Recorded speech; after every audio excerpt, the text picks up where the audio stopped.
Thank you मला ही संधी दिलीत आज नॉलेज शेअरिंग घेण्याची. सर वा आपण कधी बोलतो म्हणजे वा म्हणजे काय? आपल्याला खूप चांगलं वाटलं किंवा अचानक सरप्राईज मिळाला तर. बरोबर, परफेक्ट. मी म्हणेन एखादी विनिंग मोमेंट असते तुमच्या आयुष्यात तेव्हा आपण वा बोलतो. एखादी हॅपी मोमेंट आली आपल्या आयुष्यात तेव्हा आपण वा बोलतो. किंवा आपण एखाद्या सहलीला गेलोय, कुठेतरी फिरायला गेलोय आणि निसर्ग आपल्यासमोर अशा पद्धतीने दिसतोय, जसा ताजमहल तुम्ही बघितल्यानंतर लगेच तुमच्या तोंडात येतो वाह ताज. कसं आहे ते? आज तुमच्या समोर मी 4 वा घेणार आहे, ज्याच्यामध्ये पहिला आहे वाचा. मी म्हणेन श्रीमंत होण्यासाठी प्रत्येकाला वाचलं पाहिजे. आज जेवढी सक्सेसफुल लोक आहेत तुम्ही बघाल तर त्यांचं वाचन खूप आहे. आपण जो व्यवसाय करतो त्याचं नॉलेज आपल्याला असणं गरजेचं आहे, त्याच्यासाठी आपल्याला वाचन महत्वाचं आहे, तर आपला बिझनेस ग्रोथ होतो.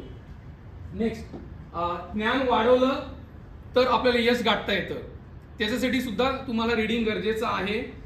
कायझेन सारखं पुस्तक आहे मी म्हणेन, किंवा द मॅनेजमेंट गुरु शिवाजी महाराजांच्यावरती पुस्तक लिहिलेलं आहे, विश्वास पाटील आहे त्यांचं, ते वाचा. आयुष्यात मी म्हणेन तुम्ही सक्सेसफुल होण्यापासून तुम्हाला कोणीही थांबवू शकत नाही. वाचाल तर वाचाल.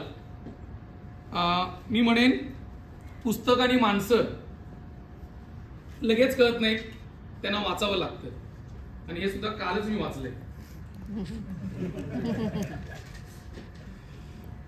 नेक्स्ट आहे वापरा. आपण मी म्हटलं तसं द शिवाजी मॅनेजमेंट गुरु पुस्तक आहे, कायझेन पुस्तक आहे, हे वाचलं पण त्याचा वापर करावा लागतो. जर त्याचा वापर नाही केला तर ग्रोथ होणं शक्य नाही. तर स्ट्रॅटेजी ज्या आहेत त्याच्यातल्या त्या तुम्ही वापरा तुमच्या बिझनेसमध्ये, तुमच्या पर्सनल आयुष्यामध्ये. तसं वेगवेगळे बदल आहेत व्यवसायामध्ये, आयुष्यामध्ये करायचे आहेत, त्याचा वापर करा. तुम्ही व्यवसायात ग्रोथ करायची असेल तर हे वापरा. आणि मी म्हणेन की एखादं झाड जर तुम्ही लावलं, त्याला खत पाणी दिलं, त्याला योग्य वेळी त्याची निगा राखली, तर त्याला फळ देणं ही बाय प्रोडक्ट आहे. म्हणजे तुम्हाला हे वापर केला तर ग्रोथ ही 100% होणारच आहे. नेक्स्ट वा आहे वाढवा.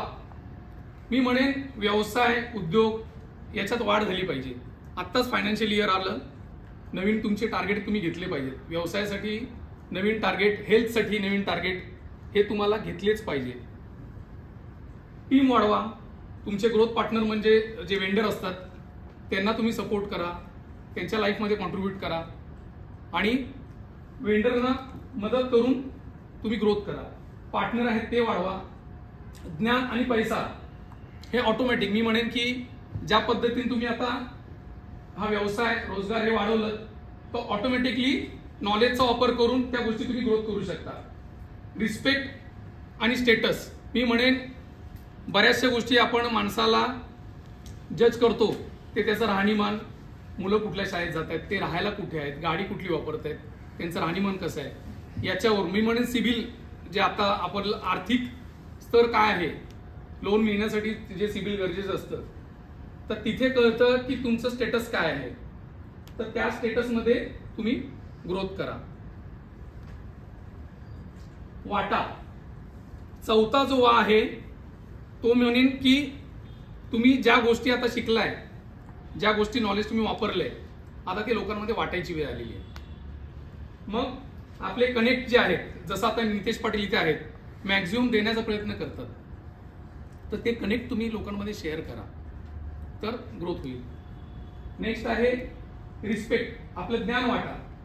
जसं अरुण देशमुख सर आहेत, ॲडव्होकेट फील्डमध्ये आहेत, जेवढं प्रत्येक म्हणजे आज त्यांचा डेली एक व्हिडिओ येतो, यूट्यूब त्यांचं चॅनल आहे आणि डेली एक व्हिडिओ ते अपलोड करतात. म्हणजे त्यांच्याकडे नॉलेज जे आहे ते लोकांपर्यंत पोहोचवत आहेत. ते प्रत्येक गोष्टीवरती, प्रत्येक तुम्हाला जे काही नॉलेज पाहिजे त्याच्यावरती ते लोकांमध्ये आता शेअर करतायत आणि शेअर करून सुद्धा चांगल्या पद्धतीने त्याची वाढ होते. लोकांना रिस्पेक्ट द्या. म्हणजे जे आपल्याकडे कामाला लोक आहेत त्यांना तुम्ही रिस्पेक्ट द्या. आज 14-15 वर्ष, म्हणजे मी म्हणेन एखाद्या कंपनीची जर लाईफ बघायची असेल किंवा ह्या कंपनीचं मार्केटमधली पद, तर त्याच्यातल्या स्टाफ किती वर्ष जुना आहे त्याच्यावरून कळतं ही कंपनीचं स्टेटस काय आहे. नंतर निसर्गाचा नियम आहे वाटा म्हणजे वाढेल. जसं मी म्हणेन की टाटा कंपनीचं तुम्ही उदाहरण घेतलं की ताजमहलमध्ये जे इन्सिडेंट घडला 26/11चा, तर तेव्हा जी लोक एक्सपायर झाली त्यांच्या आयुष्यात एवढ्या पद्धतीने कॉन्ट्रीब्युशन टाटा कंपनीने दिलेलं आहे की आज जे वाचलेत ते म्हणतात की आमच्यापैकी एखादा जर तिथे असतं तर आज आमचं पूर्ण कुटुंब सेट झालं असतं, कारण त्यांच्या मुलांचं शिक्षण, त्यांच्या मुलांची लग्न, सगळ्या गोष्टी त्यांनी त्याच्यामध्ये कॉन्ट्रीब्यूट केलेल्या आहेत. आणि मी म्हणेन की हे चारही वा मी वापरलेले आहेत. जसं हे प्रेझेंटेशन मला मंगेश सरांनी दिलं, मी ते वाचलं पहिल्यांदा पूर्ण, त्याच्यानंतर त्याच्यामध्ये वाढ केली म्हणजे माझे काही पॉईंट्स त्याच्यामध्ये इनपुट टाकले आणि आज ते तुमच्यासमोर इथे सादर केलं. मग त्याचा ॲज अ प्रेझेंटेशन मी हे करण्यासाठी वापर केला आणि आज तुमच्या लोकांमध्ये ते मी नॉलेज शेअर करतोय.